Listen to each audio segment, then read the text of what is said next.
প্রচণ্ড সংকট আছে এবং তেল পাম্পগুলো বেশিরভাগ বন্ধ, সেখানে কোনো তেল পাওয়া যাচ্ছে না একেবারেই। এখন ধরেন এই ভিডিওতে কথাগুলো বলছি, বিএনপি ক্ষমতায় এসছে মাত্র ধরেন 1.5 মাস হলো, তো এদেরকে মানে দায় দেওয়ার জন্য বা এদেরকে দোষ দেওয়ার জন্য, এদের কারণে এরকম হচ্ছে এরকম কিছু বলার জন্য না, বরং বিএনপি এটা নিজেদের ঘাড়ে তারপরে নিয়ে তারা বোঝানোর চেষ্টা করছে যে তারা সব দায়িত্ব বিশাল আকারে পালন করছে। এখন দেখেন, আপনি এই যে যোগাযোগ মন্ত্রী রবিউল ইসলাম, রবিউল ভাইরে আমি ভীষণ পছন্দ করি। কোন দিন থেকে জানেন? ওনার একটা টক শোতে আমার মনে আছে উনি সুমা ইসলামের মুখের উপরে এইভাবে এই মাইক্রোফোন খুলে তারপরে উনি টক শো থেকে উঠে গিয়েছিলেন, সম্ভবত এই চ্যানেলের ওই প্রোগ্রামটাতেই বোধহয়, তো আমি ভুল হইতে পারি। যাক, ওই দিন থেকে ওনার আমি প্রচণ্ড ওনার ফ্যান আমি। কিন্তু এই ব্যক্তি মন্ত্রী হইলেন, হওয়ার পরে উনি সেই চাঁদাবাজি নিয়ে এক বিশাল এক বয়ান দিলেন। চাঁদাবাজি সমঝোতার মাধ্যমে নিলে এটাকে সমঝোতা বলা হয়। ভাই, পৃথিবীর কোন চাঁদাটা সমঝোতার মাধ্যমে? কে কারে 2 টাকা বেশি দিতে চায়? ভিক্ষা ছাড়া পৃথিবীতে কেউই কারোরে 2 টাকা বেশি দিতে চায় না, এটা সম্ভব না। এখন আপনি এটাকে নিয়ে তারপরে বলেন আপনি যে এটা নিবেন, এটা আমরাও জানি। আওয়ামী লীগ এতদিন ক্ষমতায় ছিল, আওয়ামী লীগের সময় নিত, আপনারা আগের বার সময় আপনাদের যারা শ্রমিক নেতা আছে, এই যে মির্জা আব্বাস সহ শিমুল বিশ্বাস, যারা যারা এই শ্রমিক এর সাথে আছে, তো এটা তো নতুন কিছু না। কিন্তু আপনার এটা বলতে হবে কেন যে না ভাই এটা চাঁদা না, চাঁদা এটা নিলে এরকম হইলে চাঁদা, এরকম হইলে চাঁদা না, এটা বলে নিজের ঘাড়ে নিয়ে আসলেন। যোগাযোগ মন্ত্রী হয়েছেন আপনি 1.5 মাস হইল, আপনি মানুষের কাছে সময় চাইতে পারতেন যে ভাই আমরা ক্ষমতায় এসছি মাত্র, আমাদেরকে একটু সময় দেন, একটা ঈদ অন্তত সময় দেন, পরের ঈদে আপনাদের এই ভোগান্তিগুলো যা যা হয়েছে এগুলো আমরা ঠিক করে নিব। কিংবা ধরেন একটা বাস মালিক বা বাসের ড্রাইভার, কন্ট্রাক্টর, তারা বাসের ভাড়া বেশি নিচ্ছে। আচ্ছা, এটা কি এইবার প্রথম? এটা এর আগে নেয় নাই? বাংলাদেশে কবে, কোন দিন ঈদের মধ্যে ভাড়া কম নিয়েছে আমারে বলেন? কোনোদিনই কি ভাড়া এই বেশি ছাড়া কখনো কম ছিল বা সমান সমান ছিল? কখনোই ছিল না।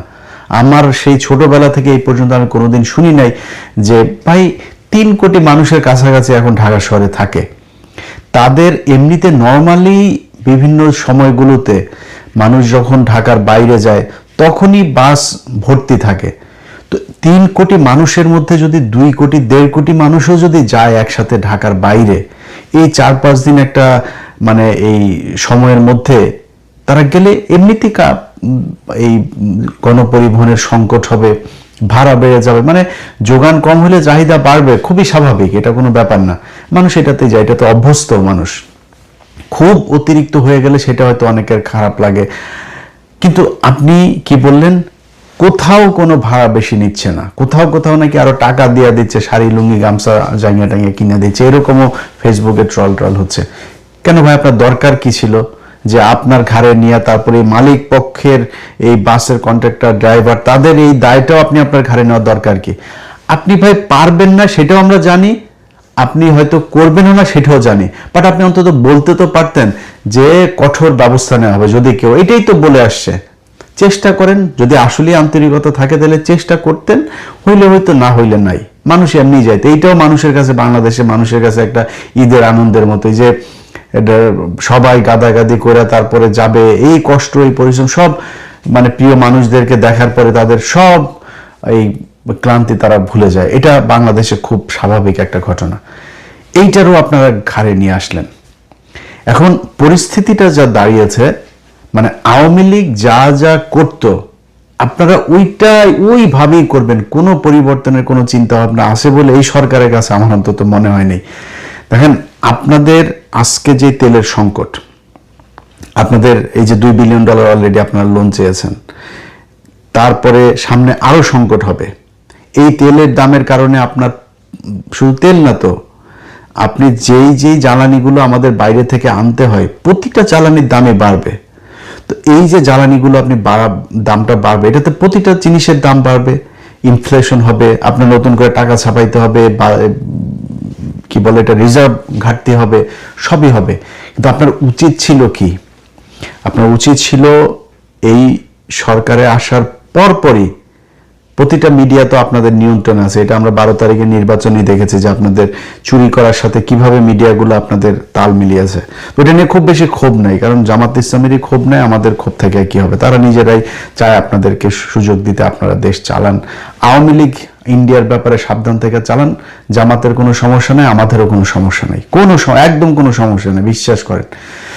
তো আসার পরপর মিডিয়াগুলোকে দিয়ে আপনাদের উচিত ছিল এই যে গেল 15 বছরে সেই যে ইন্ডেমনিটি করে তারপরে ওই যে পাওয়ার প্ল্যান্টগুলো তৈরি করে এই বিদ্যুৎ খাতের যে লুটপাট, এই সাবসিডির নামে তাদের যেই লুটপাটগুলো আওয়ামী লীগের লোকজন করেছে, কত টাকা করেছে, কত বিলিয়ন ডলার আপনার পাচার হয়েছে, কত বিলিয়ন ডলার এইখানে তাদেরকে ঘাটতি দেওয়া হয়েছে, এই কি বলে সাবসিডি দেওয়া হয়েছে। এই লুটপাটের এটা কি আমাদের কত টাকা এখন এই মুহূর্তে বৈদেশিক ঋণ আছে, কত টাকা অভ্যন্তরীণ ঋণ আছে, কত টাকা প্রতি বছরে শেখ হাসিনা ছাপাইতো, ইনফ্লেশন কি ছিল আমাদের, এই আপনার কাদেরকে কত টাকা প্রতি মাসে আমাদের দেওয়া লাগে, ঋণ দেওয়া লাগে, তো মানে সুদ দেওয়া লাগে, এই জিনিসগুলো সব মানুষকে জানানো দরকার ছিল। এখন আপনারা সেগুলো না জানায় আপনারা শুরু করেছেন কোত্থেকে, মনে হয়েছে যে একটা সাধারণ একটা সরকার ছিল, সেই সরকার থেকে আপনারা নির্বাচনের মাধ্যমে আপনারা একটা রাষ্ট্র গঠন করেছেন, কোনো অভিযোগ নাই দেশে কারোর। আরে ভাই, আপনি যত কিছু বুঝান, এখন এই মুহূর্তে একটা মানুষকে, বাংলাদেশের মানুষকে মনে করেন 15 বছর পরে কেউ যদি দেশে যায় থাকে বা 10 বছর পরে দেশে যায় থাকে, তারা যদি আপনি ঢাকা থেকে বাসে করে একটা গাড়িতে করে যদি ছেড়ে দেন, সে যদি বরিশালে যায়, সে দেখবে খালি উন্নয়ন আর উন্নয়ন। 15 বছর কম সময় না তো। এই যে 15 বছর একটা সরকার ক্ষমতায় থাকলো, শুধু মানুষকে যদি আপনি এইটা দেখান যে আমার ওরে বাবা এই রাস্তা হয়েছে, বাংলাদেশে ছিল না কিছু, এই রাস্তা হয়েছে, ওই রাস্তা হয়েছে, হ্যাঁ হয়েছে তো। 15 বছরে একটা দেশ সিঙ্গাপুর হয়, 15 দেশে একটা দেশ মালয়েশিয়া হয়, 15 দেশে একটা দেশ জর্জিয়া হয়। ওইসব দেশে যায় দেখেন, এরা কিন্তু মানে শয়ে বছর, আমেরিকার মতো দেশ এরকম হইতে কিন্তু তারা খুব বিশাল সময় নেয় নাই। অতএব 15 বছরে যদি নাকি এই দেশের মানুষ যে পরিমাণে কর্মঠ, যে পরিমাণে মানুষ বউ বাচ্চা বাবা মা দেশ বাড়ি ঘর সব থুয়া বিদেশে গিয়ে পড়ে থাকে, এই যে মানুষের যে স্যাক্রিফাইস, তারা যে পরিমাণে ঈদের মধ্যেই কয়েক বিলিয়ন ডলার গেল আপনার কি বলে রেমিটেন্স, এই দেশ কেন গরিব থাকবে? এই দেশের প্রতি ইঞ্চি মাটিতে আপনার উর্বর, এরা সব ধান গম 12 মাস আপনার ফসল উৎপাদন হয়, তারা কেন না খেয়ে থাকবে? তাদের কেন সমস্যা হবে? কোনো সমস্যা হওয়ার কথা না। সমস্যা যা হয় সেটা আপনাদের মতো রাজনীতিবিদরা যারা দেশ চালান তাদের কারণে হয়। এখন এই জিনিসগুলো তো জানানো দরকার ছিল যে 15 বছর ধরে যে তারা দেশটা চালাইলো, এই 15 বছরে তারা বাপের টাকা দিয়ে রাস্তা করছে।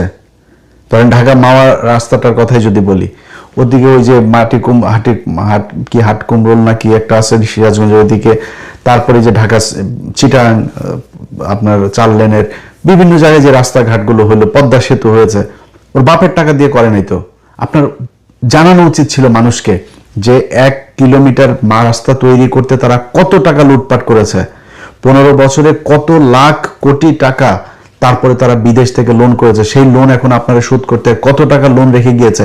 এই জিনিসগুলি সব জানার দরকার ছিল। না জানায়া আপনি এমন একটা ভাব ধরেছেন আপনি 15 দিনের মধ্যেই দেশে সব সমস্যার সমাধান, আর কোনো কিছু কোনো জায়গায় কোনো সমস্যা হচ্ছেও না, হবেও না, সব দিয়ে দিবেন জনগণের। এখন জনগণের আপনি ঘোষণাটা মানে সান্ত্বনাটা কি দিবেন? জনগণরা আপনি বোঝাইলেন ঈদের আগে তেলের কোনো সমস্যা নাই, এখনো নিউজ হয় প্রতিদিন কয়েক জাহাজ করে তারপরে তেল সব আসতেছে বাংলাদেশ। সারা দুনিয়ার যদি সব জায়গায় সংকট হয় তাও দেশে কোনো সংকট হবে না, মন্ত্রীরা এগুলো বলছে। আপনি এটা বলার দরকার কি? আমরা দেখতেছি না যে যুদ্ধ হচ্ছে? তা আপনি নিজের সামনে তো আছে, আরে শেখ হাসিনা ইউক্রেন আর রাশিয়ার যুদ্ধ, ওই কথা বলতে গেলে মুখস্থ একটা বক্তব্য শিখেছিল, ইউক্রেন রাশিয়া মুক্ত এই যুদ্ধ, তারপরে এই যে কোভিড মহামারী, এই 3-4টা কথা প্রতি বক্তব্যে বলতো, যেখানেই সমস্যা সেখানে ওইটারে দিত। আপনার তো জেনুইন হাসিনার মতো 4-5 বছর ধরে না তো, আপনার মাত্র এখনো যুদ্ধ চলছে, ওটাকে আপনি বলতে পারতেন যে এখানে যুদ্ধ হচ্ছে ভাই, আমাদের এই সমস্যা, মানুষ বুঝতো তো। আপনারা তো বেশি দিন হয়নি ক্ষমতায় এসছেন, না কোনো সমস্যা নাই, তেল সবাই পেয়ে যাবে, সবাইকে তেল দেওয়া, পাম্পই বন্ধ হয়ে গিয়েছে অনেক জায়গায়। আমি যদি মিথ্যা কথা বলে থাকি, আপনারা যারা দেশে আছেন আপনারাই বলেন। আপনারা গ্রামে গিয়েছেন, আপনার মোটরসাইকেলে তেল নিতে পারেন কিনা বলেন তো। এগুলো হচ্ছে, কিন্তু সব দায় আপনি ঘাড়ে নিলেন। এসব বাদ দিয়া বিএনপিকে বলবো, দেখেন তারেক রহমান, আপনার সাথে আমাদের কোনো শত্রুতা নেই। আপনি এখন বিএনপির প্রধান, আপনি দেশের প্রধান, আপনি দেশ চালাবেন। আমাদের ভাই আওয়ামী লীগের নিয়ে, ইন্ডিয়ার নিয়ে যে সমস্যা ছিল, সেই সমস্যা হাসিনার দেশে নাই। এটাই আমাদের জন্য বিশাল ব্যাপার, এইটাই অনেক কিছু। বাট আমরা দেশের একদম পুরো দেশটাকে একটা সিঙ্গাপুরই চেয়েছিলাম, যেই কারণে মানে পুরো আওয়ামী লীগ এবং ইন্ডিয়া থেকে আমরা একটা স্বাধীন সার্বভৌম দেশ চেয়েছিলাম, যে কারণে একদম জিরো টলারেন্স হয়ে তারপরে অনেক কথাবার্তা বলেছে, অনেক কিছু করতে চেয়েছে, হয় নাই, পারেনি। সব চোরের বাচ্চারা সব এই জায়গায় এসে, এই যে ডক্টর ইউনূস, সে যে দেশটা চালায় গেল, এই শুয়োরের বাচ্চা পুরা নষ্টের মূল হচ্ছে এই শুয়োরের বাচ্চা, ওর যেই উপদেষ্টাগুলো ছিল এরা, এই আসিফ নজরুল, ইউনূস, তারপরে হইল গিয়া ধরেন আজকে আপনারা যে ঈদটা করছেন না, আসিফ নজরুল শুয়োরের বাচ্চা এখন কয় ও রাসূল সাল্লাল্লাহু আলাইহি সাল্লামের নিয়ে ওনাকে জীবনী লাগবে। তুই কুত্তার বাচ্চা কি কে? তুই তোর ঘরে কাজের বুয়া পর্যন্ত প্রেগনেন্ট হয়ে বাইরে হয়, তুই কে? তুই বই লিখবি রাসূল সাল্লাল্লাহু আলাইহি সাল্লামের নিয়ে, আর তোর বই পড়া লাগবে? তোর বউ হইলো রোকেয়া পাচি, তোর বউ হইলো হুমায়ুন আহমেদের মেয়ে, তুই তো নিজেই শালা নাস্তিক। তুই আসছিস আবার আস্তাগফিরুল্লাহ, ওই স্বীকার করে, কিন্তু ওর কার্যকলাপ যা আছে সব কিছুই একদম ইন্ডিয়ান মাল। ও প্রথম আলোর পুরো শেল্টার দাতা। ওর কারণে আজকে যেই ঈদটা যাচ্ছে না, যে ঈদে আপনারা বিশাল আতর সুরমা মাইখা তারপরে বাংলাদেশে ঈদ করলেন, প্রথম সারিতে দাঁড়ায় জাতীয় ঈদগাহে, আপনাদের এইখানে বসাইতে অনেক মানুষের জীবন দিতে হয়েছে, অর্থ দিতে হয়েছে, তার পরিবার ধ্বংস হয়ে গিয়েছে, এখন পর্যন্ত জেল খাটছে, গেল 17 বছর ধরে জেলে। সেই মানুষগুলোকে জেলে রাখা তারপরে আপনারা ঈদ পালন করেছেন। এই আসিফ নজরুল শুয়োরের বাচ্চারা, এই ইউনূস শুয়োরের বাচ্চা, এই দুইটার কারণে এরা আছে। ধরেন আজকে যে আইনমন্ত্রী হয়েছে না, এই আইনমন্ত্রীর বিরুদ্ধে আমি লেখালেখি করেছি দিলীপ আগারওয়ালা আটক হওয়ার পরে, কিন্তু আইনমন্ত্রীর সাথে আমার কিন্তু ভীষণ ভালো সম্পর্ক ছিল। ওনার বিরুদ্ধে বলেছি দিলীপ আগারওয়ালা নিয়ে, কিন্তু কিছু জিনিস স্বীকার করি। এই লোকটাকে যদি কোনোদিন বলেছে যে ভাই অমুক আলেমের আপনার একটা আছে, হেয়ারিং আছে, ওইটা একটু দেখেন, উনি বাংলাদেশে থাকুক আর না থাক, পরের দিন দেখেছি যে উনি সেই কথাটা কোর্ট পর্যন্ত পাঠিয়েছেন এবং সেটা রেজাল্ট পেয়েছে। ওনার মাধ্যমে অন্তত যদি কম হয় তাও 100 জন আলেমকে আমি ওনার মাধ্যমে হেল্প করেছি। এই ঈদ গেল, ঈদের পরের দিন মাওলানা সাইদুর রহমান সাহেব, ওনার সাথে কথা বললাম, উনি বের হয়েছেন। আরে ভাই, সে কেন ঈদ জেলখানায় করবেন? তারেক রহমান, আপনার মায়ের আলেমদের প্রতি যে সম্মান ছিল, আপনার বাপের যে সম্মান ছিল, আশা করি আপনারও আছে।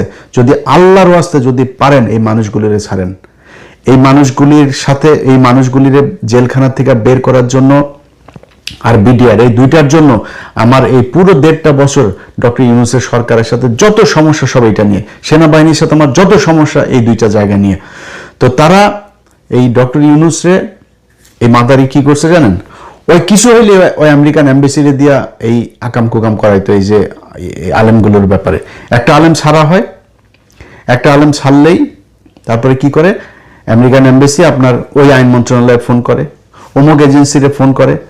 এই যে আইজি প্রিজন রে, মানে আমি তো সেনাবাহিনীর বিরুদ্ধে কথা বলেছি, অনেক প্রশাসনের অনেকের বিরুদ্ধে কথা বলেছি, কিন্তু ভাই সত্যি কথা বলি, সেনাবাহিনীর একজন ডিজিএফআর একজন অফিসারের যদি বলছে যে ভাই আপনাদের এই ডিজিএফআর ক্লিয়ারেন্স পাওয়া যাচ্ছে না বলে ওনাকে আপনার জামিননামা যাওয়ার পরেও, আদেশ যাওয়ার পরেও জেলখানা থেকে ছাড়ছে না, কারা কর্তৃপক্ষের কাউরে যদি বলছে যে ভাই এটা ছাড়া যাবে, ভাই 10 মিনিটের মধ্যে ছাড়তেছি, একজনকেও আমি দেখিনি। এই যে শফিউর রহমান ফারাবি, এর জন্য ভাই কত মানে ঘন্টা যে আমার ব্যয় করা লেগেছে, এরে ফোন করা, ওরে ফোন করা, ওরে করা, ছেড়েছে। কিন্তু সমস্যা কোন জায়গায় জানেন? সমস্যা হইলো আমেরিকান এম্বাসিতে। ওইখান থেকে আপনার দেয়, ওরে ছাড়লেন কেন, এরে ছাড়লেন কেন, ওনারা করে। এখন এই শয়তানির মূল কিন্তু হলো আসিফ নজরুল আর ইউনূস। এরা ওদেরকে এগুলি পাঠায় যে এরে ছাড়া দিচ্ছে, এরে ছেড়ে দিচ্ছে। ওই যে প্রথম আলো এদের করে, এরা ছাড়া পাইলে তো প্রথম আলোর সময়, কারণ প্রথম আলো, ডেইলি স্টার, এরাই তো এদেরকে মিথ্যা নাটক সাজায় জেলে পাঠিয়েছে, ওরা বের হইতে দিবে না। ডক্টর ইউনূস যদি আমেরিকান এম্বাসিকে খালি ডাক দিয়া বলতো যে ভাই দেখো, তুমি যে বিষয়টা তোমাকে জানানো হয়েছে এদের ব্যাপারে, এই ঘটনাগুলো সত্যি না, আমাদের দেশে এইভাবে জঙ্গি নাটক সাজানো হইতো, এই দেখো এইভাবে সাজায় তারপরে তারা তাদেরকে জেলখানায় ঢুকিয়েছে। যদি তারা আসলেই জঙ্গি হইতো, দেখো হাসিনা আজকে নাই, হাসিনার পুলিশ এখন জঙ্গি নাটকও সাজায় না, জঙ্গি ধরাও পড়ে না আমার দেশে, তাহলে সেই জঙ্গিরা এখন হামলা চালায়